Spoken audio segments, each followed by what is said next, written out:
I've called it do not lose hope. Nimeuita usikate tamaa. And I don't think that this is a new message. Na sidhani kama huu ni ujumbe mpya. Maybe I've preached it in different ways. Labda nimehubiri kwa njia nyinginezo.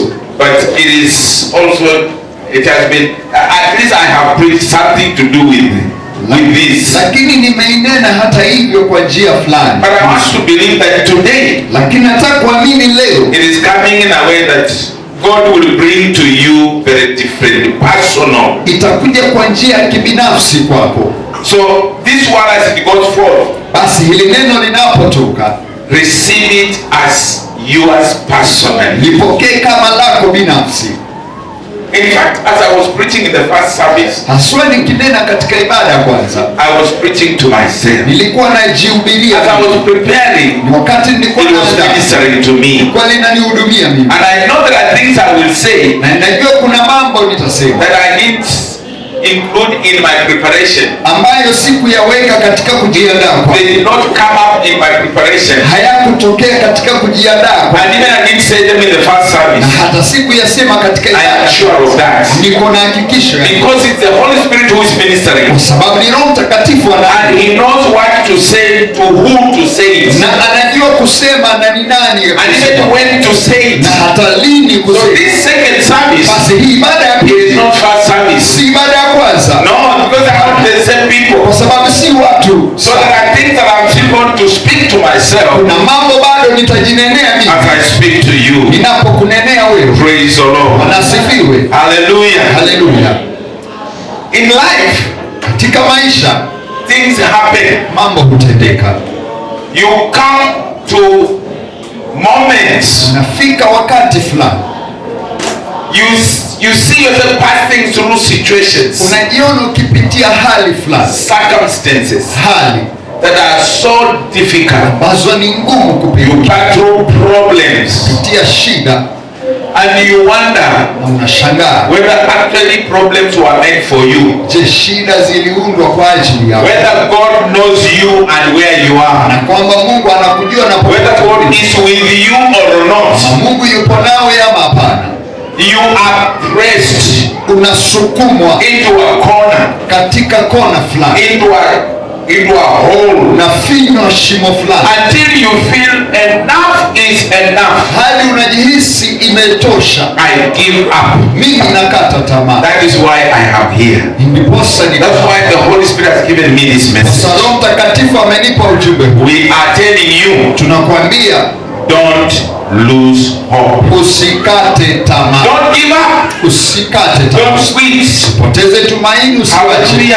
Amen. Praise the Lord. Wanasifiwe. Because whatever you are going through, kwa sababu kile unapitia, it may look like it's new to you. Itaonekana ni kana kwamba mpya kwako. It may look like it is only you who is going through. Ni kana kwamba ni wewe tu unapitia. I want to assure you. Lakini ni kuhakikishia. It is not new at all. Si jipya. And it is not to you alone. Na si kwako. There are many people who are going through the same things. Wengi wanapitia mambo hayo hayo.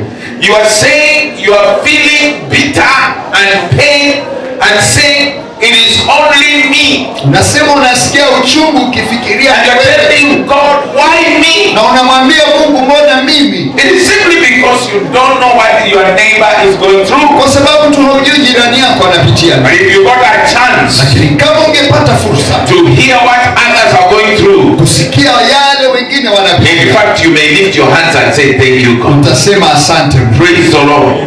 So this one, it is not to only you. Basi hili si kwako tu. And it does not matter your stage in life. Na haijalishi hali uliyomo maisha. I said in the first service. Kasema katika ibada ya kwanza. Even the poorest of the poor. Hata maskini wa maskini. There are moments when he feels he's high. Kuna wakati anasikia. When he feels he's doing well. Anasikia ako vyema. He feels like he's walking on the clouds. Anasikia ni kana kwamba anatembea. And there are moments. Lakini kuna nyakati. Reaches when he feels like it is too much. Anahisi ni kana kwamba he's so pressed. Amefinywa sana. He is so oppressed.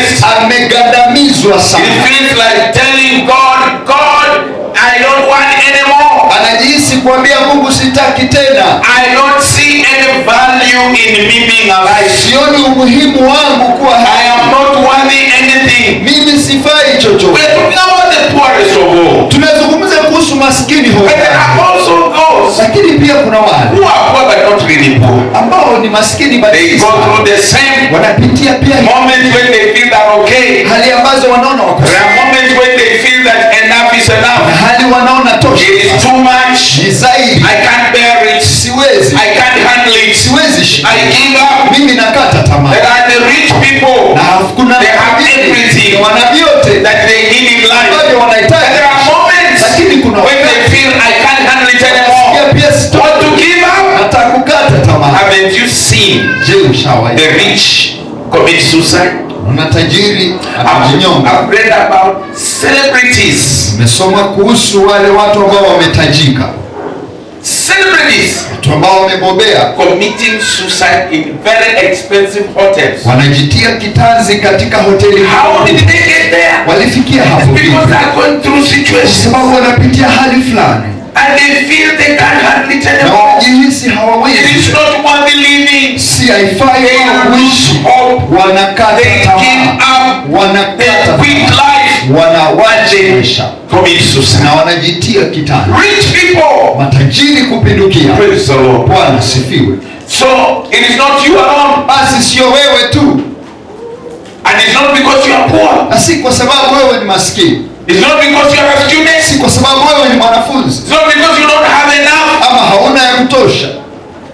It happens to all. Inatendeka kwa wote. The CEO of companies, Wale ambao ni wakurugenzi they reach a place where they say, I can't handle it anymore. fika mahali wanasema hii siwezi tena, They lose hope. wanapoteza They tumaini, give up. wanakata, They want to quit.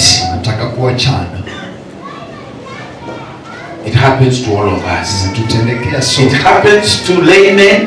inafanyika kwa watu wa It kawaida, happens to ordinary pastors. ni kama wachungaji wa It kawaida, happens to bishops. fanyika hata kwa maaskofu, The pastors who have committed suicide. wachungaji ambao wamejitia kitanzi, The pastors who have quit their na ministries. wachungaji ambao wametoroka huduma zao, They have abandoned the churches and members. achana na kanisa na hata It's because they have gotten to a point when they say, I can't handle it anymore. fika mahali ambapo wanasema siwezi I quit. na wachana. So when you are going through it, Basi ukipitia hilo, you are not alone. wewe si peke yako, It will come if it hasn't come. itakuja kama haijakuja. If you have been through, thank God. Kama umepitia, shukuru. If you are going through, Kama unapitia, don't lose hope. usikate tamaa. Praise the Lord. Bwana asifiwe. Don't lose hope Usipoteze because there is help for you. kwa sababu kuna Bwana asifiwe sana. Amen. Praise the Lord. Amen. Hallelujah. Amen.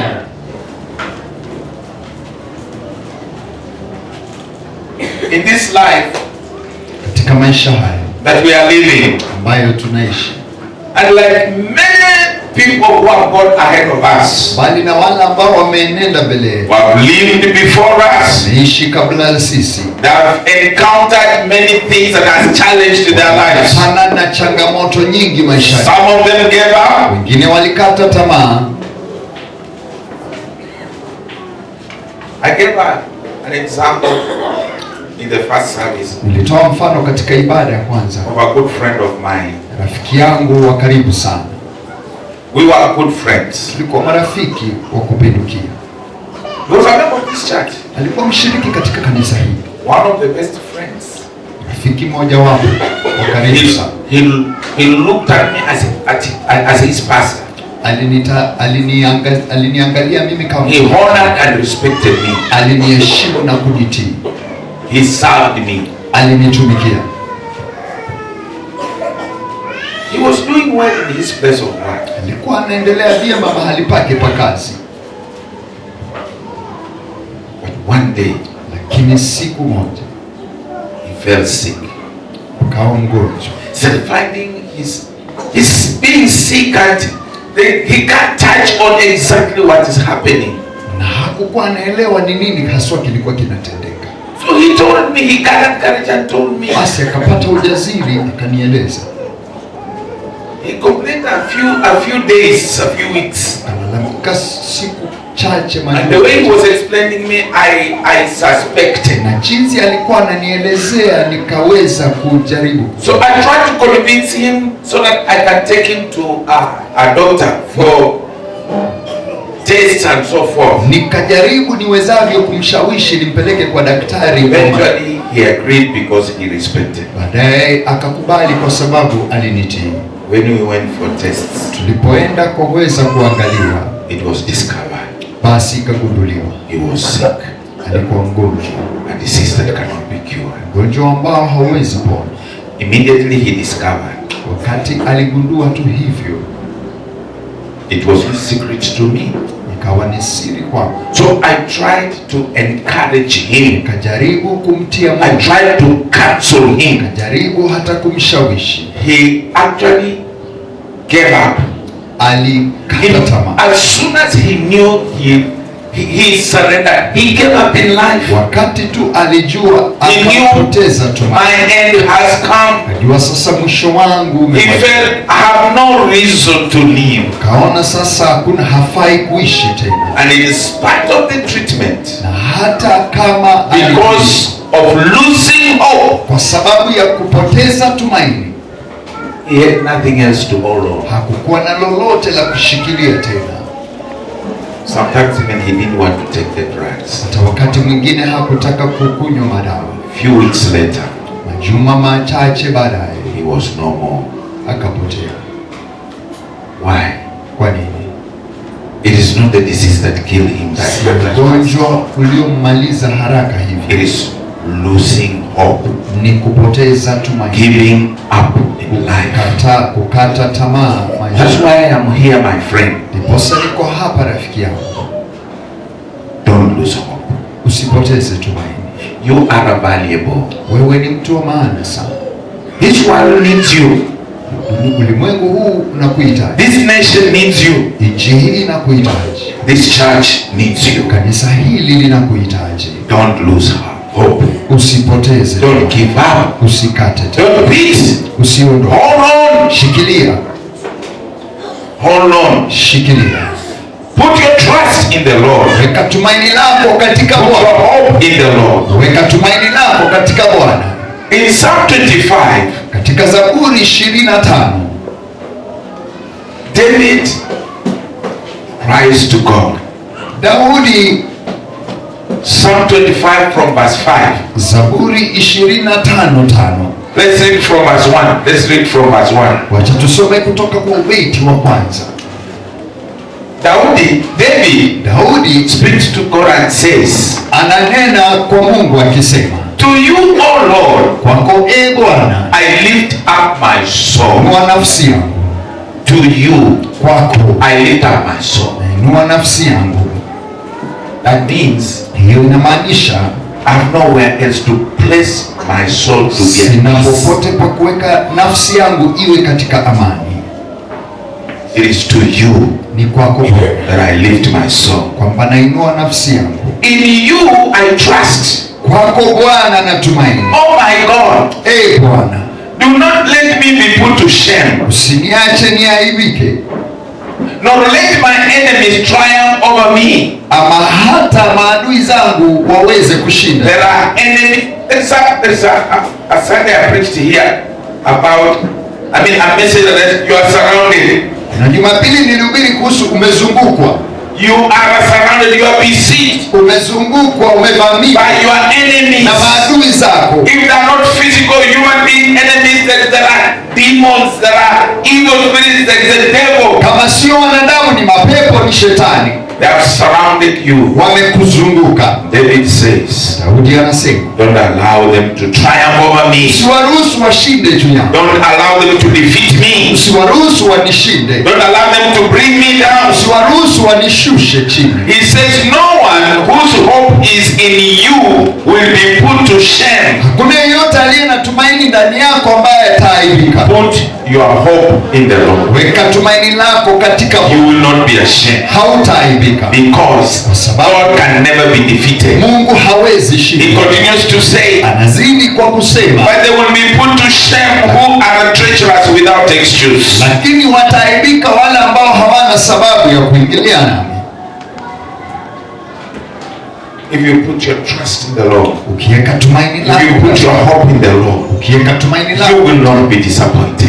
Hautaaibika. You will not be put to shame. Hautaaibika. You will not lose hope. Hautapoteza tumaini. You will not give up. Hautakata tamaa. Then he continues to say, zidi kwa kusema, show me your ways, O Lord. Nijulishe njia zako, Bwana. Teach me your paths. Unifundishe mapito yako. He says, anasema, guide me in your truth. Niongoze katika kweli yako. And teach me. Na kunifundisha. For you are a God myself. Na wewe ndiwe Mungu wa and my hope is in you all the day long. Tumaini langu liko kwako kuchana kutwa. Put your hope in the Lord. Weka tumaini lako katika trust in the Lord. Tumainie Bwana. Depend in the Lord, on the Lord. Egemea Bwana. Hallelujah. Amen. Verse 6 says, Beti wa 6 anasema hivi, remember, O Lord, kumbuka Bwana, your great mercy and love, rehema zako na fadhili zako, for they are from of old. Maana zimekuwako tokea zamani. From the beginning. Tangu zamani. Long time ago. Tangu zamani. Your love and your mercies, upendo wako Bwana, they are great towards me. Zimekuwa kuu kwangu. And they remain even for you. Zitabaki hata kwako wewe. Don't give up. Usikate tamaa. I don't care what you're going through. Haijalishi it does not matter who is against you. Haijalishi ni nani, doesn't matter who is after you. Haijalishi ni nani anakufuatilia. Don't lose hope. Usikate tamaa. Don't give up. Usikate tamaa. Verse 7. Ubeti wa 7. It says, remember not the sins of my youth. Usiyakumbuke makosa ya ujana wangu. And my rebellious ways. Wala maasi yangu. According to your love. Kulingana na upendo wako. Remember me. Nikumbuke Bwana. For you are a good, O Lord. Kwa ajili ya wema wako. God is good. Bwana ni mwema. He is good to you. Bwana ni mwema kwako. Praise the Lord. Amen. Friends, marafiki, in this life, katika maisha haya, like many people gone ahead of us, jinsi wengi ambao walienda, we will face challenges, tutapatana na changamoto, we will face many problems, tutapatana na shida nyingi, we will face many difficulties. tutakumbana na hali ngumu. They could be physical or spiritual, labda ni hali ya kawaida, even mental, hata ya emotional difficulties, ama hata katika hali ya wosia. It does not matter. Haijalishi whatever limitations that you may have, viwango vyote ulivyo navyo, as long as we are still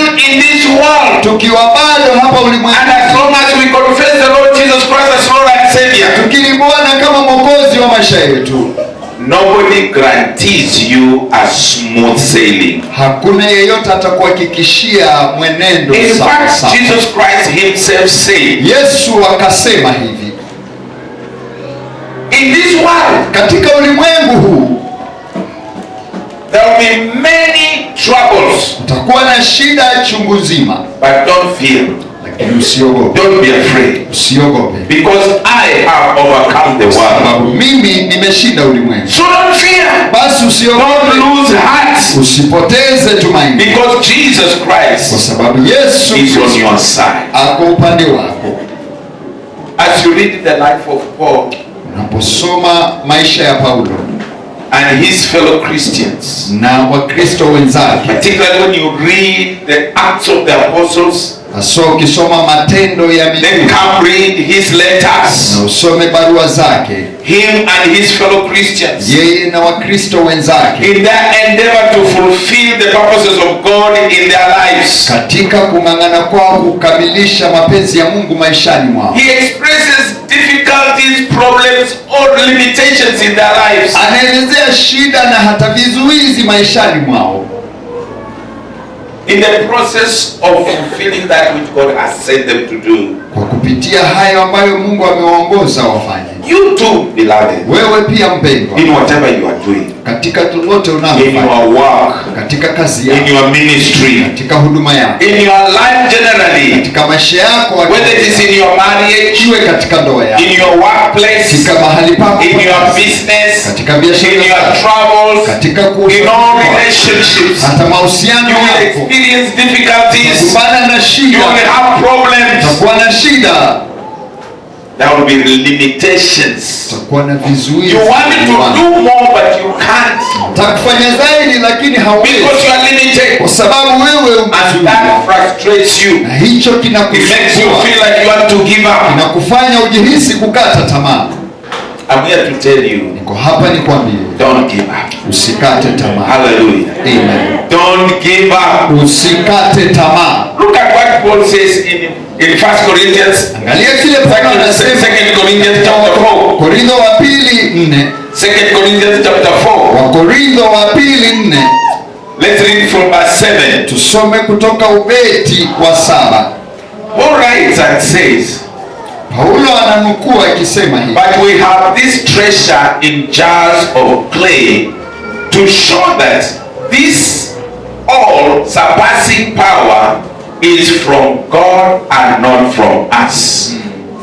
Let me explain that before we move on. nieleze hili kabla tuzidi. He is saying Anasema hivi, this treasure, hizi hazina, he's talking about the precious gospel of Jesus Christ. anazungumzia katika ujumbe wa Yesu Kristo, The treasure that God has put in them, hazina ambayo Mungu ameweka katika wanadamu, that as they carry around, they share it out to others. kwamba wanapoibeba wanashiriki na He's saying this treasure has been put in what? katika vyombo. Jars of clay. Hizi hazina zimewekwa katika vyombo vya udongo. He's very specific. Ako haswa Clay, jars of clay. vyombo vya udongo. Jars of clay are breakable. Vyombo vya udongo ni vitu They are vinavyovunjika, fragile. ni vitu vivunjikavyo. They can lose the treasure that is put in them. Yaweza poteza hazina iliyo ndani yake. In our time, Katika siku zetu, treasures, hazina, valuable things, vitu vya maana are locked away in safes in the banks. hivyo hufungwa kule kwenye benki, Or if they are kept in the house, ama kama vimewekwa kwenye nyumba, you buy a very strong box, metal box. unanunua sanduku cha chuma, Or you look for somewhere in the house ama unatafuta mahali You make fulani a kwenye hole. nyumba, unaunda and shimo, you cement on it alafu unaiweka so simiti that they ndani, are secure and safe. ndiposa viwe sawa But salama. look at God. Lakini angalia He Mungu takes the treasure, anachukua hazina, puts in the earthen jars. anaiweka kwenye vyombo vya udongo vya ulimwengu. That's what is preserving that. Hivyo ndivyo basi vinahifadhi. Paul is very, very specific. Paulo anaongea haswa, He is saying anasema this is to show that ndiposa ionyeshe this great power from which from the gospel, hizi nguvu zitokanazo na ujumbe, this power with which we are operating, hizi nguvu ambazo tutenda kazi chini yake, does not come from us, hazitokani nasi, but it's from God. lakini kutoka kwa Mungu. That's why he is saying Ndiposa anasema that in the jars of clay, to show that katika vyombo vya udongo, kuonyesha this all surpassing power kwamba huu uwezo is from God and not from us. unatokana na Mungu na si kutoka It's God kwetu. who preserves. Ni Mungu huhifadhi, It's God who ministers. ni Mungu huhudumu. This is not my target or my aim for focus for the message I'm preaching. It's the following verses. Hapa sipo ndipo nalengea, ni Verse 8 says, Beti wa 8 wasema hivi, we are hard pressed on every side. twadhikika pande zote, We are besieged. tumevamiwa, We are surrounded. tumezungukwa, We are hard pressed on every side. twadhikika pande zote. The clay jars Zile vyombo vya udongo pressed on all sides, vimedhikikwa pande zote, but not crushed. lakini havivunjwi. Praise the Lord. Amen. As much as we are pressed, Hata kama tumesukumwa sana, we are not crushed. bado hatujavunjwa. Why? Kwa nini? The power in us, Nguvu zilizo we ndani are yetu preserved by God. tumehifadhiwa na Mungu. He continues to say, Anazidi we akisema, are perplexed. Twaudhiwa. We are perplexed, but not in despair. Twaona shaka bali hatukati tamaa. We don't despair. Hatukati tamaa. We don't give up. We don't lose hope. Tupotezi tumaini. Even when we are perplexed. Hata kama sisi tuna Verse 9 says, ubeti wa 9 unasema hivi. We are persecuted. Twaudhiwa.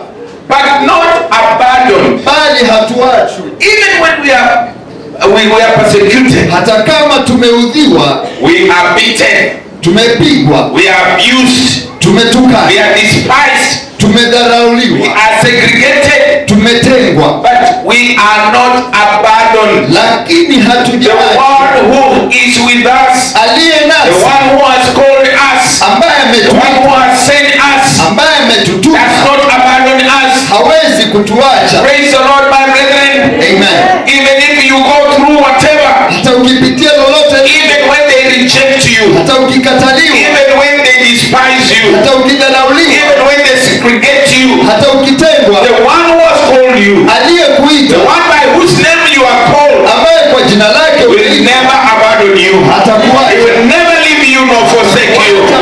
Praise the Lord. Amen. He says, anasema we are struck. Twatupwa chini. That means you are beaten and thrown down. Pigwa kwa tupwa chini. But what? Bali we are not destroyed. Hatuangamizwi. You have no reason to lose hope. Una sababu. You have no reason to give up. Una sababu. Because Paul went through it all. Kwa sababu Paulo alipitia hilo pia. He went through all this. Alipitia hata he was bad. He was persecuted. Aliweza kuganishwa. He was struck down. Alipigwa katupwa chini. Let's see verse 11. Verse 10. Tuone ubeti wa 10. Verse 10 says, ubeti wa 10 we always carry around in our body the death of Jesus. Tunachukua katika mwili siku zote.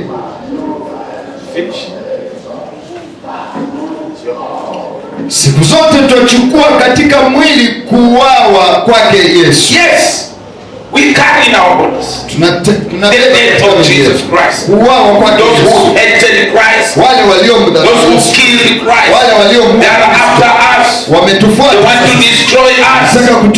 Praise the Lord. Amen. So that the life of Jesus may also be revealed in our body. Ndiposa uzima wa Yesu nao udhihirishwe katika miili yetu. As you go through, unapopitia, as you hold on the Lord Jesus, unaposhikilia Yesu, as you maintain the hope in Christ, unaposhikilia the life of Jesus Christ is revealed in you. Maisha ya Kristo inadhihirishwa ndani yako. Finally, verse 11 says, mwisho ubeti wa 11 wasema hivi. We who are alive are always being given over. Kwa maana sisi tulio hai siku zote twatolewa to death for Jesus' sake. Tufe kwa ajili ya Kristo. So that his life may be revealed in our mortal bodies. Ili uzima wa Yesu nao udhihirishwe katika miili yetu ipatikanayo na mauti. Are alive. Wote sisi tulio hai. And we confess Jesus Christ. Na tunakiri Yesu Kristo. They want to destroy us. Basi wanataka they want to press us down. Wanataka kutufikia. They want to destroy our lives. Wanataka kuharibu maisha yetu. But in the process as they do, lakini katika hali hiyo wanapofanya Jesus Christ, uzima wa Kristo Yesu is revealed in our mortal bodies. Unadhihirishwa katika miili yetu ya mauti. In the jars of clay. Katika vyombo vya udongo. The life of Jesus is revealed. Uzima wa Kristo unadhihirishwa. Praise the Lord. Bwana asifiwe. That's what Paul and his friends went through. Hilo ndilo Paulo na marafiki wake. And Paul and his friends. Na si Paulo na wenzake tu. Many Christians over the centuries Wakristo wengi have undergone those many trials, persecutions. They have been pressed to the point of giving up. Hadi wafikia mahali pa kukata tamaa. But I'm here to say, lakini niko hapa kusema, don't give up. Usikate tamaa. Don't lose heart. Usipoteze, because God is on your side. Sababu Kristo yuko upande wako. Friends, marafiki, don't expect that we will just live a smooth life. Usitarajie kwamba tutaishi tu maisha if Paul went through, kama Paulo alipitia, don't expect that you will have a nice free flow life. Usikone tu utapata maisha mauzima tambarare. I said in the first service, Sema kwenye ibada, sometimes I wonder, wakati mwingine when I look at my own life, nikitazama maisha yangu, the time in which I am living, wakati ambao mimi how I am living, jinsi ninaishi, and then compare the life of Paul, na nilinganishe na maisha ya time he was saved, wakati aliokoka, to the time he was beheaded, was cut off. Alikatwa kichwa. You know how Paul was killed? Je, wajua jinsi Paulo alikufa? They got a block of wood, Walichukua basi or a stump of wood, wakachukua and they put it there, wakaiweka pale, and they carried him, wakambeba, and they laid him down. They wakamlalisha put his head, his neck kichwa on kikining'inia that piece of wood, kwenye mti, and there was somebody with an axe, na mtu akasimama akiwa na shoka, and he held the axe, akashikilia shoka and he zote cut na akawaachilia the neck of Paul. shingo ya Paulo. That's how Paul died. Hivyo ndivyo Paulo alikufa, After having gone through so many tortures. baada ya kupitia mateso He mengi. was beaten 3 times, left for dead. Alipigwa mara 3 akaachwa afe, Was in prison many times. akawekwa kwenye jela mara nyingi, He was shipwrecked. hata akaweza kushikwa kwenye meli. Shipwrecked.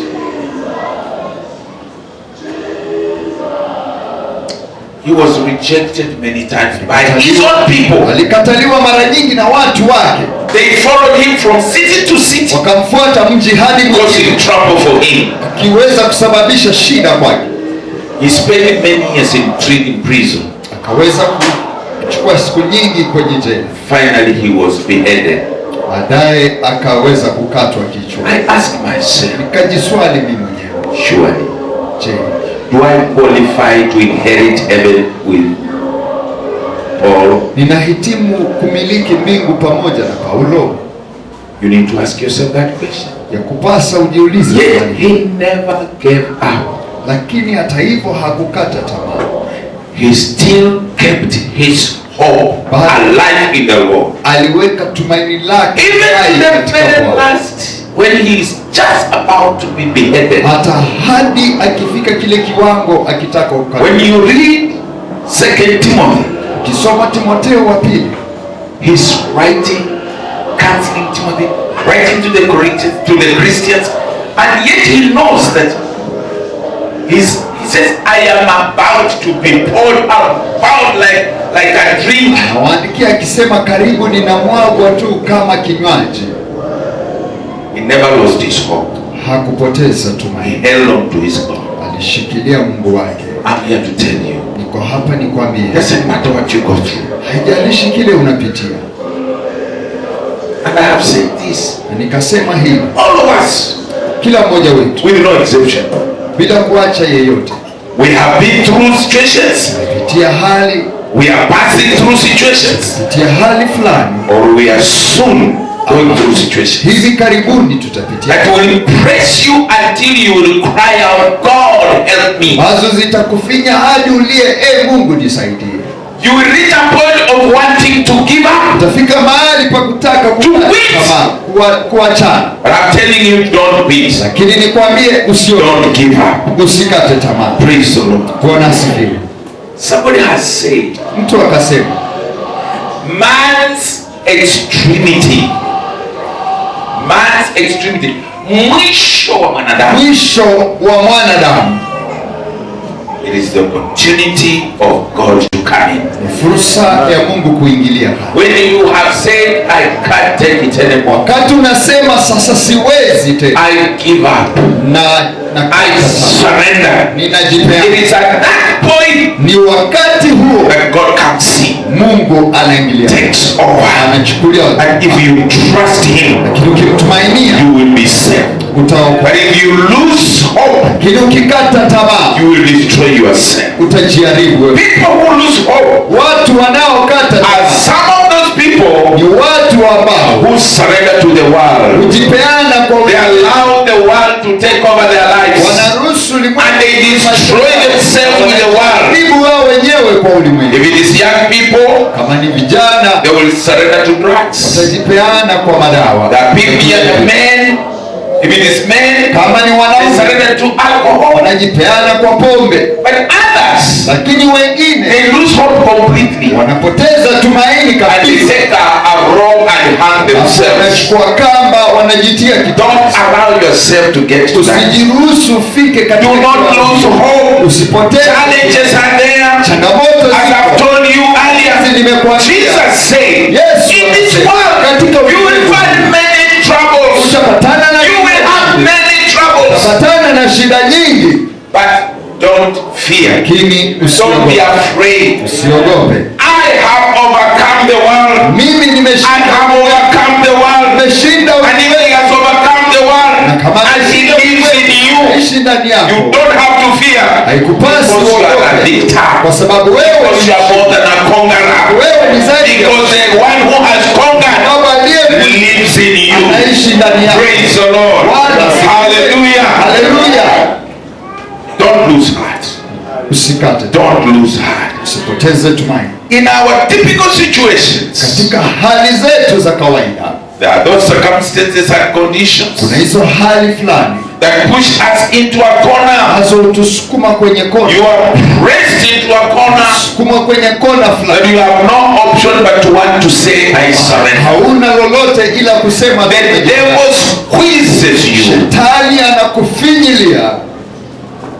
My sister, Dadangu, you find that you have no any other source of income. unajipata kwamba hauna mahali popote pa You kupata have pesa. nobody else to turn to. Hauna yeyote mwingine wa kugeukia. The devil has made sure he has shut all ways out. Shetani anahakikisha amefunga njia zote He pushes you into a corner kusukuma kwenye kona fulani, and he says, anasema until you do what I want, hadi ufanye lile nitakalo, you can't get this. hauwezi pata hili.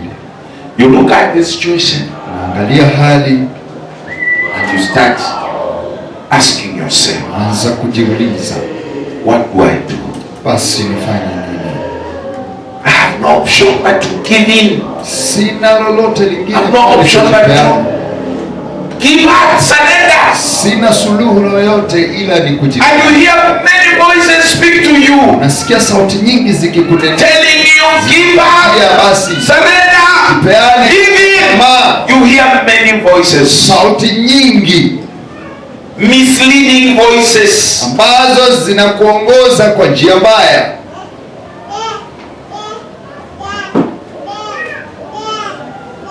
I want to tell you, Nakwambia, don't listen to those voices. usizisikize Don't sauti, give up. usikate, Don't give in. usipoteze. Because the Lord who has conquered the Kwa world sababu Mungu ambaye ameshinda ulimwengu is with you. anaishi ndani yako. Bwana asifiwe sana. Amen.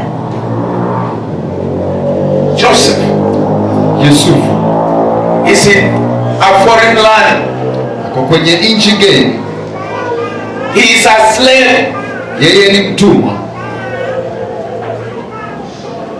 He is in a house of the second in command in the foreign land. Ako kwenye nyumba ya mtu mkuu nchi nzima.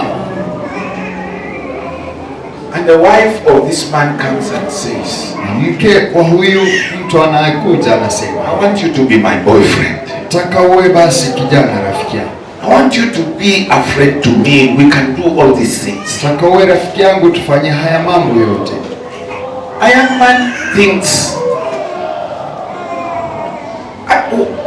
what if I refuse?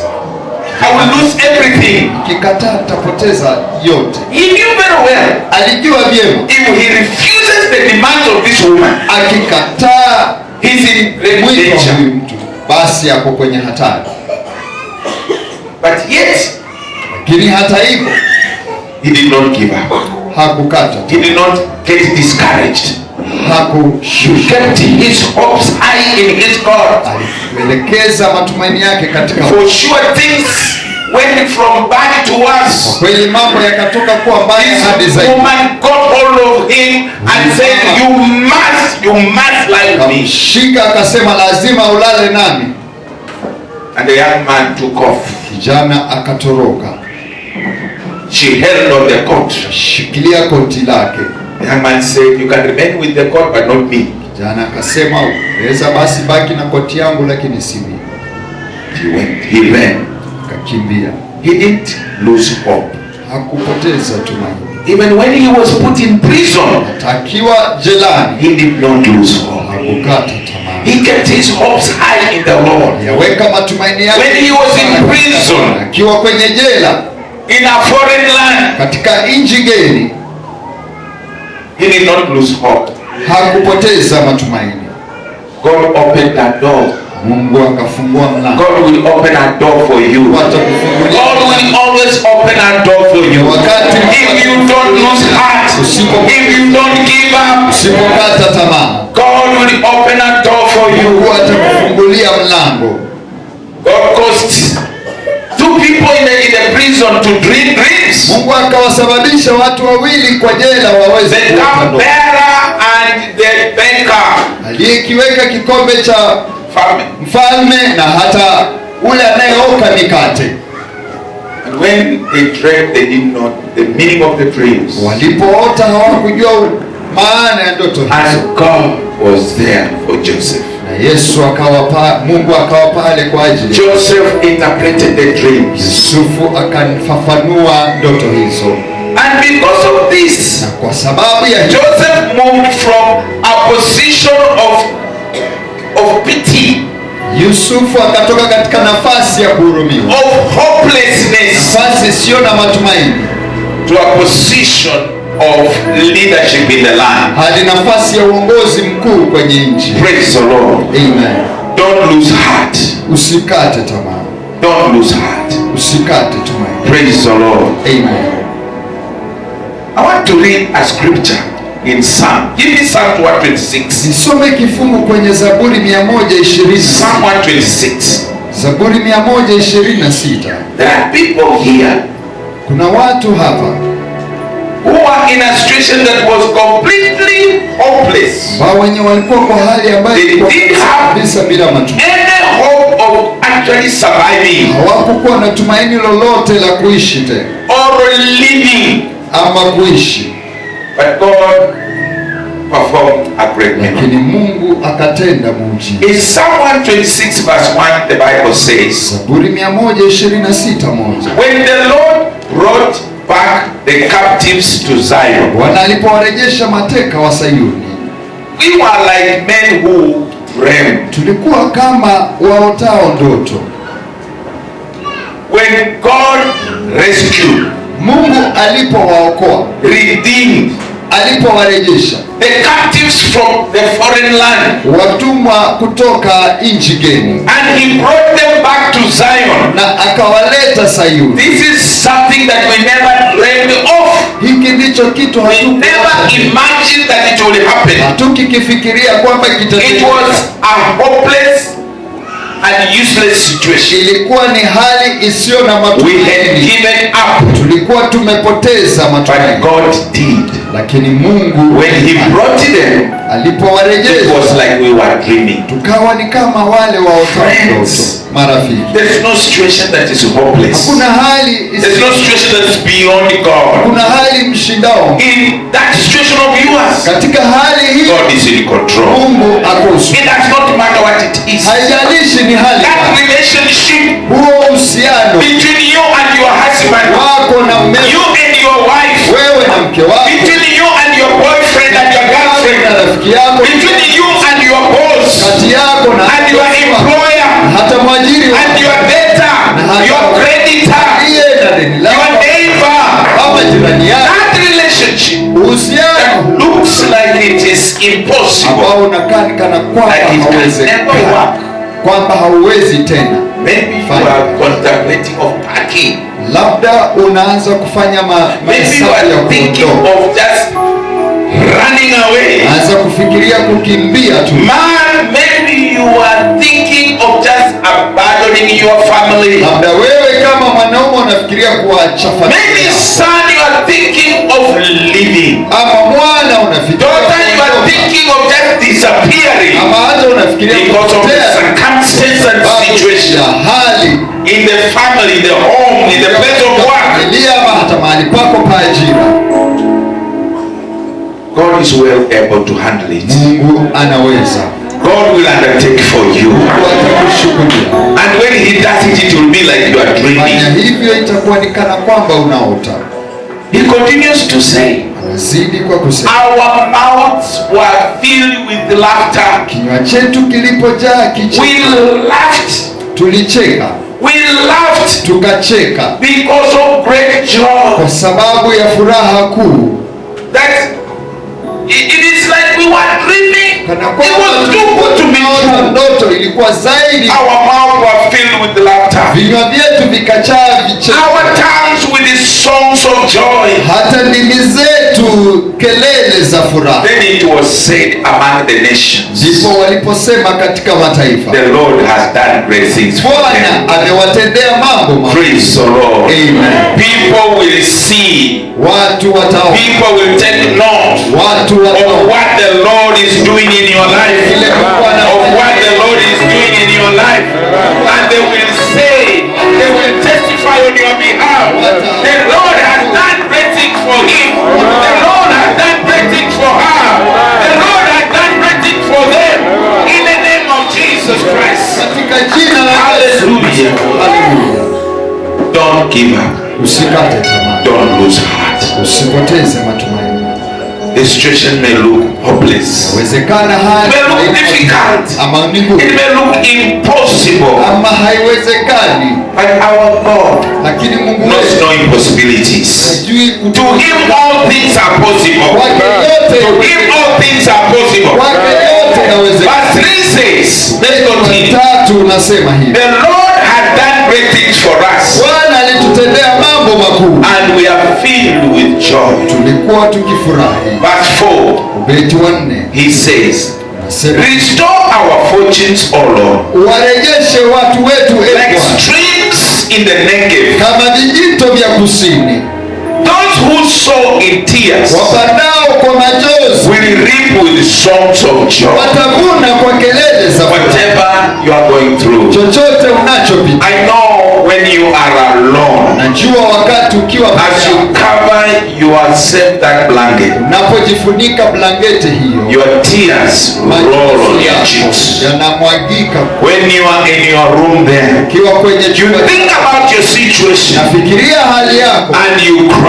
Na unalia. You walk in on the way. Unatembea. Your heart is sorrowful. Moyo wako umejaa huzuni. I want to tell you. Nataka nikwambie. As you go about. Unapoenenda. In tears. Katika na machozi. As you trust God. Unapomtumainia As you depend on God. Unapomwegemea Bwana. He's going to do miracles. Atafanya miujiza. He's going to work wonders. Atafanya malibuko. And your heart will be full of songs of joy. Wako utajaa nyimbo za furaha. Your tongue will be praising the Lord. Wako utamsifu Bwana. You will return with joy. Utarejea kwa furaha. Singing and praising God for the great things that He's doing in your life. Don't give up. Don't lose heart. Because He's on your side. Praise the Lord. Amen. Hallelujah. Hallelujah. Apendwa. As we go through life, tunapopitia maisha, our troubles, shida zetu, should never, isiwahi, what we are going through, what we are encountering, kile tunakumbana nacho, it should never kisiwahi destroy our faith in God. Katika Bwana.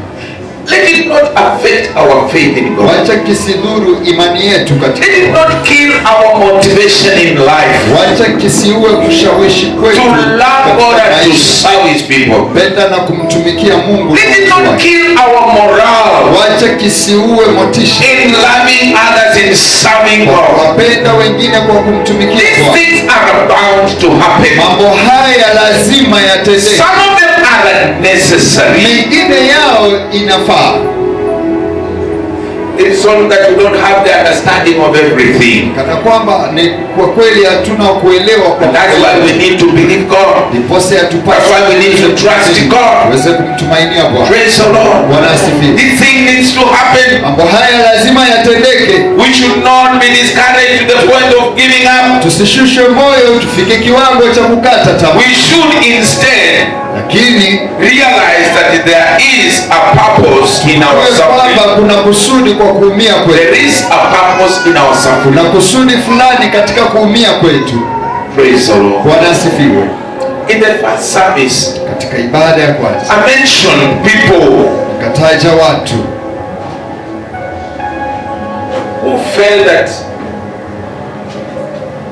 they have lost hope. There is no more hope. wao walijisi kwamba hawana tumaini. They waited on God for too long. Walimngojea Bwana kwa muda mrefu sana. Some of them didn't lose hope, but they held on, they trusted God, they kept on holding on. Wengine hawakupoteza matumaini lakini And we talked about the women in the Bible, the families in the Bible Kuzungumzia wanawake na hata familia kwenye Biblia that waited for children for a long, long time. ngojea watoto kwa muda mrefu sana. Ibrahim was promised a child, aliahidiwa mwana, and he waited for 25 years akangoja kwa miaka 25 before the child came. kabla ya mwana kuwadia. He did not give up. Hakukata tamaa.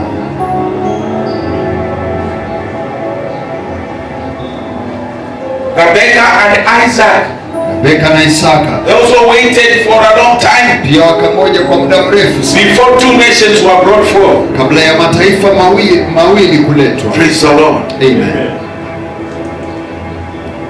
We had Samuel. Tukaona Samueli. Hannah waited for Samuel for many years. Hana akamngojea Samueli kwa She miaka mingi. cried to God. Akamlilia She Bwana, sacrificed. akaweza kujitolea. She went to prayer every year. Aliingia kwa maombi kila mwaka. She spent hours, nights in the presence of God. Alichukua masaa mengi sana usiku mbele ya Bwana. Eventually God answered her. Hatimaye Mungu akamjibu. Praise the Lord. Bwana asifiwe. And in the first service we read about Zechariah and Elizabeth, Katika ibada ya kwanza tukasoma kuhusu Zekaria na the parents of John the Baptist. ambao ni wazazi wa Yohana Mbatizaji. The Bible says Biblia inasema they were righteous people. walikuwa ni watu wenye They haki. did what was right in the eyes of God. Walifanya kila ambacho kilikuwa sawa machoni. But they asked God for children. They waited for a long time Walimuuliza Mungu watoto wakangoja. They didn't have children. Hawakupata watoto. until in their very old age. Hadi katika maisha yao ya uzeeni. Zechariah never lost hope. Zakaria hakupoteza. He still loved and served God. Bado alimshikilia na kumtumikia Mungu. And one time when it was his duty to serve in the temple, Wakati mmoja, wakati ilikuwa ni nafasi yake kufanya to burn incense in the temple, kuweza basi kuchoma as manukato, he went in to burn the incense, akingoja basi kuchoma manukato then haya, the Lord appeared to him in an angel, a form of an angel, katika umbo la malaika, and he told him, akamwambia your prayer maombi yako has been heard, yamesikia, and you will have a child. utapata mwana. That child Huyo mwana will be called John. ataitwa Yohana. He will be a great child. Atakuwa mwana mkuu. Praise the Lord. Amen. But the angel said to him, Lakini malaika do akamwambia, not be afraid, Zechariah. usiogope Zakaria, Your prayer has been heard. maombi yako yamesikia. Your wife Elizabeth will bear your son, Keo basi atapata and you mtoto. are to give him his name, the name John. Jina Yohana. Verse 14 says, Beti wa 14 he will be what?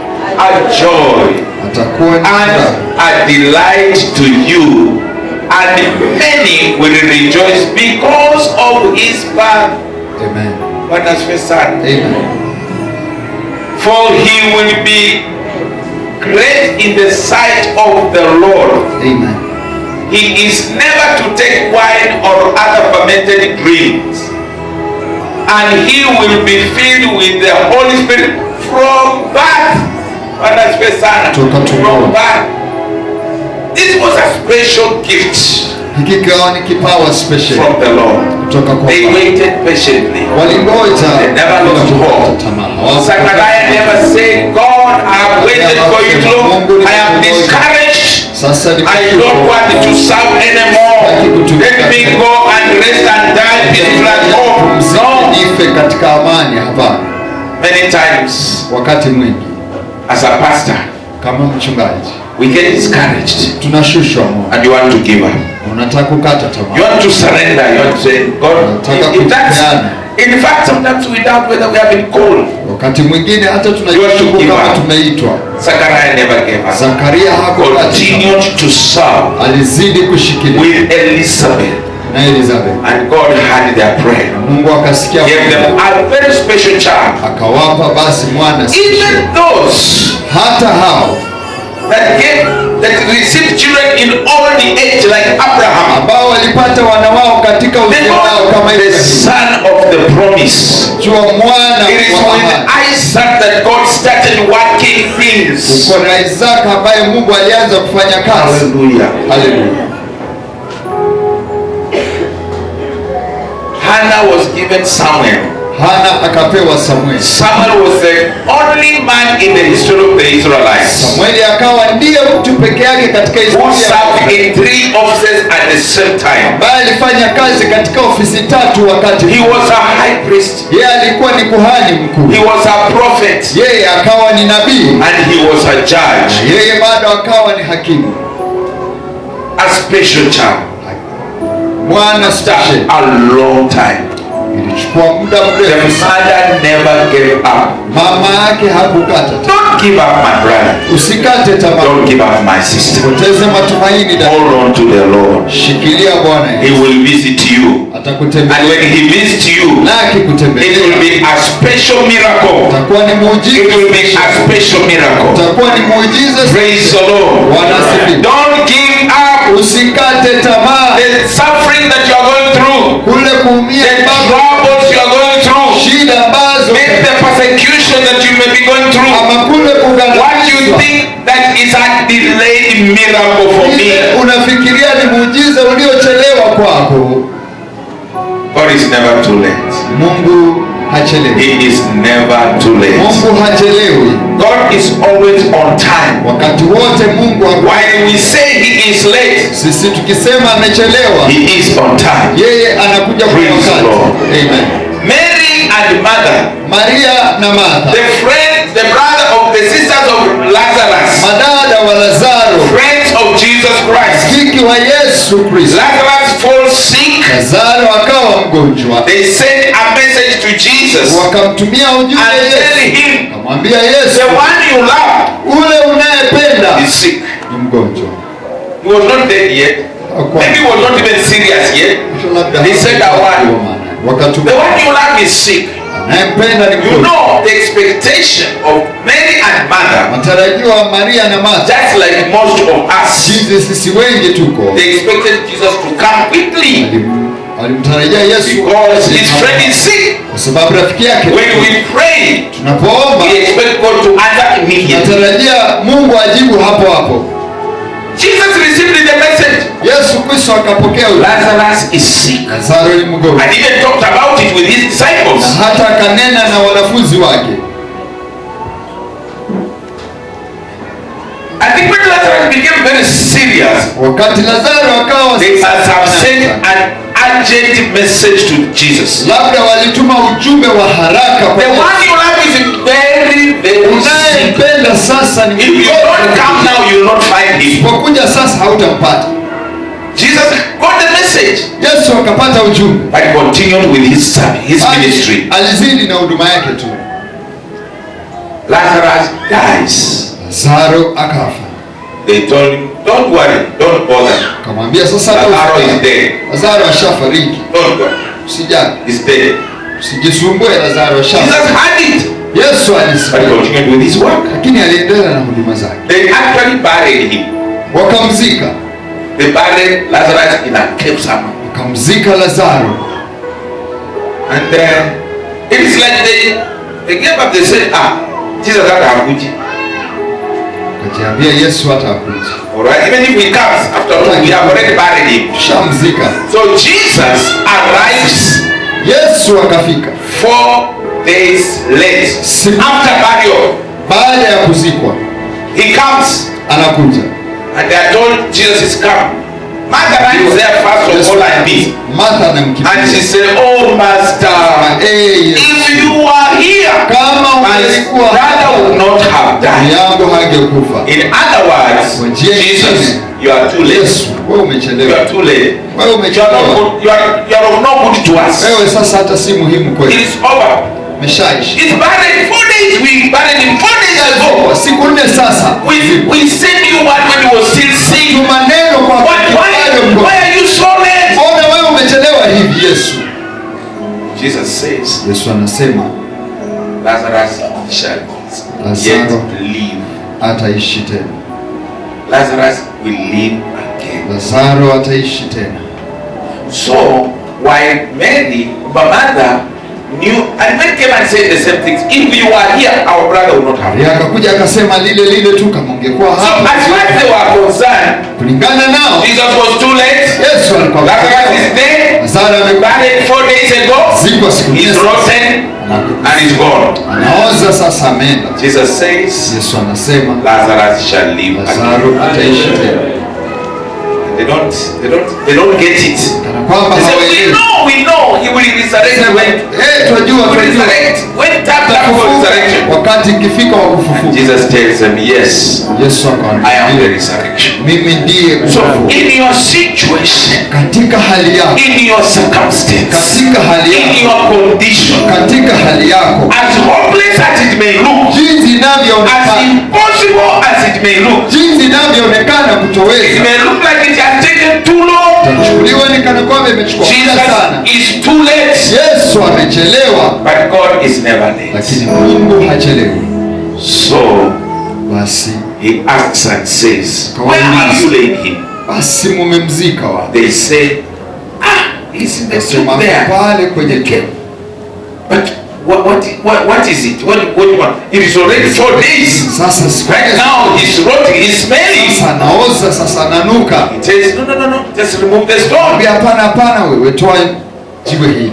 Your condition could be likened to Lazarus, dead and forgotten. But I want to say, nothing is impossible with our God. As long as you trust him, as long as you hold on to him, as long as you don't lose hope, God is able to do anything. God will revive that marriage. God will heal you. God will give you back that job. God will revive that business. That relationship, God is in it. If only you will trust him. Praise the Lord. Hallelujah. Let me say a few things and we close. Hallelujah. I want to say that problems and human limitations, shida na kuwekewa viwango na wanadamu, it has several benefits for us who believe in God. Kuna manufaa fulani kwetu sisi tunaoamini katika Mungu. Let me mention quickly 5 of them. Niataje manufaa matano.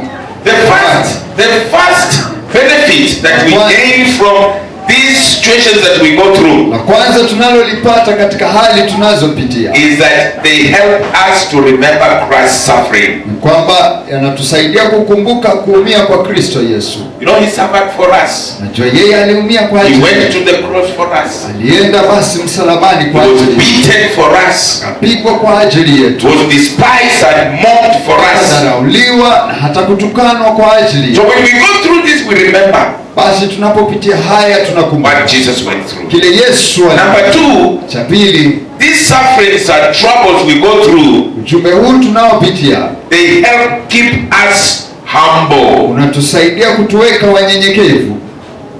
They help us avoid pride. Yanatusaidia tuepuke na kiburi. If we had everything we needed, kwa sababu kama tungekuwa na yote tunayohitaji, we prayed was answered. Ombi lote tuliloliomba, our life is smooth in life. Maisha yetu yako nobody opposing us. Hakuna yeyote not coming against us. Shetani haji kinyume nasi. We will never know how to trust God. Hatutajua jinsi ya kumtumaini. We will be proud. Sisi tutakuwa wenye kiburi. Praise the Lord. Bwana asifiwe. If you check 2 Corinthians chapter 12, verse 7 to 10. Korintho wa pili 12 7 hadi I 10. think that's a place where Paul says there is a thorn in my flesh. Hapo ndipo Paulo anasema basi thorn in my flesh. kuna mwiba mwilini mwangu. So painful. Chungu sana. But I've prayed to God several times Nimemwomba that he may remove it. mara kadhaa niondolee. But he has said, Lakini amesema I will not remove it. sitaondoa. For my grace is sufficient for you. Kwa sababu It is for humbling us. ni ya kukushusha ama kukushusha. Number 3, Cha tatu, they help us to look beyond this brief life. yanatusaidia kuona mbele zaidi ya maisha haya mafupi. We are living here for a very short time. Tunaishi hapa ulimwenguni kwa muda mfupi sana. Very short time. Muda mfupi sana. I am so grateful to God. Ninamshukuru Mungu. He has given me the years that I've lived. Amenipa miaka ambayo nimeishi. But I've seen people disappear, go one by one. Lakini naona watu wakienenda mmoja kwa Those that we were born together, wale tuliozaliwa those that pamoja, were born after me, wale waliozaliwa baada ya, those that were born much later than me, wale waliozaliwa baadaye baada yangu. even if God is going to give you 120 years to live, Lakini kama Mungu angekupa miaka it is 120 still very short. bado ni fupi. When you go through these tough times, Wakati unapitia hizi hali you ngumu, can realize how frail you are, unaweza ona how limited you are, jinsi viwango vyako, how actually hopeless it can get, jinsi inaweza kuwa bila matumaini, how unable you are. jinsi hauwezi. Praise the Lord. Bwana sifiwe. Number 4, Kipengele cha 4, they prove our faith in Jesus Christ to others. yanadhibitisha imani yetu kwa Kristo kwa wengine. When we believe God for these impossible situations, Tunapomtumainia Mungu kwa hizi hali and zisizowezekana, God comes through for na us. Mungu anakuja kwa ajili There are yetu. people who are observing us. Kuna watu There are people who are watching us. Kuna watu And when they see that we have trusted God na and we have made it through, na they can also believe in that God. They can also trust in that God. wanaweza mtumaini. Hallelujah. So these tough times actually help us Basi hizi hali ngumu to zinatusaidia prove our faith in Christ Jesus. ili tuweze kuhakikisha imani yetu. And finally, Na cha mwisho, they give God the opportunity to demonstrate His great power. yanampa Mungu basi nafasi ya kuweza kudhihirisha nguvu zake. If you have an impossible situation in your life, Kama una hali you isiyowezekana, pray and believe God, unaomba na and unamtumainia God releases His power, divine na power, Mungu anaachilia nguvu zake and handles that situation for you. na anaitoa suluhu kwa ajili ya hali. Just like we read from Psalm 126, Sisi tulisoma katika Zaburi 120, when He did, alipofanya the people thought it was a dream. watu wakafikiria ilikuwa The ndio, nations confessed mataifa yakaweza. God has done great things for them. Mungu amefanya mambo makuu. God demonstrates His power in our situations, Mungu anadhibitisha nguvu in zake our yake lives. na maisha When yake. God heals you, Mungu when God akikuponya. delivers you, Mungu when God anapokuponya. gives you the miracle. Akikupa muujiza. There are people Kuna watu who have given birth after 10-20 years of marriage. ambao wameweza kurejesha baada ya miaka. It demonstrates the power of God. Inadhihirisha nguvu. There are people who have lived in hospital kind of Kuna watu wameishi katika hospitali because of sickness and kwa diseases, sababu ya magonjwa. and God comes and heals them. Mungu anakuja na waponya. It reveals the power of God. Anadhihirisha nguvu za Mungu. Praise Jesus. Bwana asifiwe. So beloved, Basi marafiki, don't resent problems. Don't resent problems. Don't fear. Don't hate usiogope ama problems, kuchukia shida, because they have those kwa advantages. sababu They have those benefits kuna hizo that makes you as the target of God, and God revealing Himself through you. manufaa ambayo yanafanya Mungu akuangazie na ajifunue kwako. Hallelujah. Amen. Praise God. Amen. I want you, instead of resenting problems, Nataka bila wewe kutoroka, but see them as opportunities sione kama fursa of allowing God to work through you. kuruhusu Mungu afanye kazi, Opportunities for God to fulfill his purposes in your life. za kufanya Mungu aweze kutimiza, opportunities to prove your faith in God. fursa ya kudhihirisha imani yako katika Bwana, Opportunities for you to receive your promises and blessings. fursa yako wewe kupata ahadi na baraka zako, To receive your miracle. kupokea muujiza wako. Praise the Lord. Bwana, It is an opportunity for you to enjoy the Father's fursa love yako wewe kufurahia upendo wa Mungu Baba and the Father's favor. na hata kibali When chake. he does these things, Anapofanya he mambo, does to those that he loves. anafanya kwa yale, He does to those that are his. anafanya kwa wale ambao ni wake. I know. Najua To some of us this morning, kwa wengine wetu asubuhi ya leo, this day, asubuhi ya leo, siku ya leo it's going to be a time itakuwa ni that wakati you're going to receive your miracle. wao utapokea muujiza wako, It's going to be a time utakuwa ni for you wakati to come out of that situation. wewe kutoka It's katika going to be a time kwa wakati that you are going to see the work, the hand of God in your situation, in your life. katika hali yako na maisha yako. Maybe you have prayed for a long time. Labda umeomba kwa muda You mrefu, have cried many tears. umelia machozi mengi sana, You have sought the Lord for so long. umemtafuta Mungu kwa miaka nyingi. Today could be your day Leo labda ni siku yako when God is going to do something kwamba Mungu anaenda kufanya kitu, and you'll be like one who is dreaming. utakuwa kama You will yule wonder, why has it been so long? utashangaa mbona imekuwa hivi. Praise the Lord. Bwana sifiwe. Let's stand together. Tuweze kusimama pamoja. Jesus. Thank you, Lord.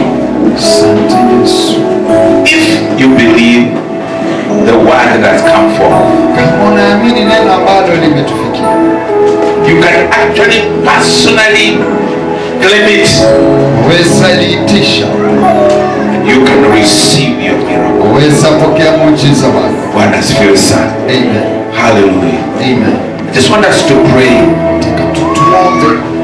Close your eyes. Funge macho yako. Go before the Lord. Uenende mbele za. You know your situation. You know your condition. Unajua hali yako. You know for how long you have cried. Unajua kwa miaka ngapi umelia. You know how long you have waited. Unajua kwa miaka ngapi umengoja. You know how much pain it has cost you. Ndio uchungu ambao umesababisha. Yet the Lord is saying today, Ile hali Bwana anasema leo, don't give up. usikate tamaa. Don't lose heart. Usipoteze tu. For I know you Kwa sababu ninakujua. and I'm there for you. Na niko pale kwa ajili yako. I am ready to change your situation. Kwa hapo kubadilisha hali yako. Just like he changed the situation of those Israelites who were captives, who are in exile. Jinsi tu aliweza kuwakomboa Waisraeli waliokuwa utumwani. Today is your day. Leo ni siku yako. Now is your time. Sasa ni wakati The wako. Lord is waiting on you. Bwana kungojea. Just go before the Lord. Enda tumbeleza. Precious Father, we just want to say thank you because of what you have spoken to us. Yesu. Lord, you know our hearts. You know our minds. You know our spirits. You know what we have been through. Jesus. Jesus Christ. Yesu. Look at your children. Lord, some of them, Lord, have been through so much. They have been denied rights, denied things. Some of them have been hated. Some of them have been told very hard things. Some of them have passed through situations that are so painful. They have waited on you. It's taken so long. Some of them have been surrounded.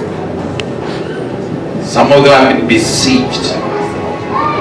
And Lord, they are on the verge of giving up. Your word has come. And Jehovah God, you are saying, don't give up. I pray for them, Lord. As they look to you, as they trust you, reverse, change, correct. Oh Lord, rebuke In the mighty name of Jesus. You could be here. You could be here. And you have been through such a painful experience. It's taken so long. There are things that you have asked God and you have waited for too long. And you say, Pastor,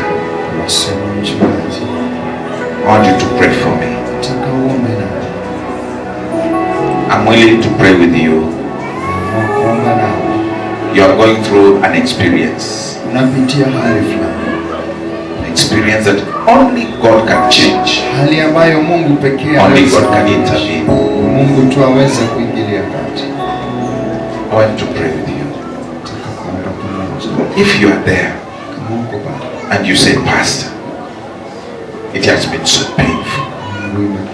It has been so long. It's been like I've been abandoned. I don't see a future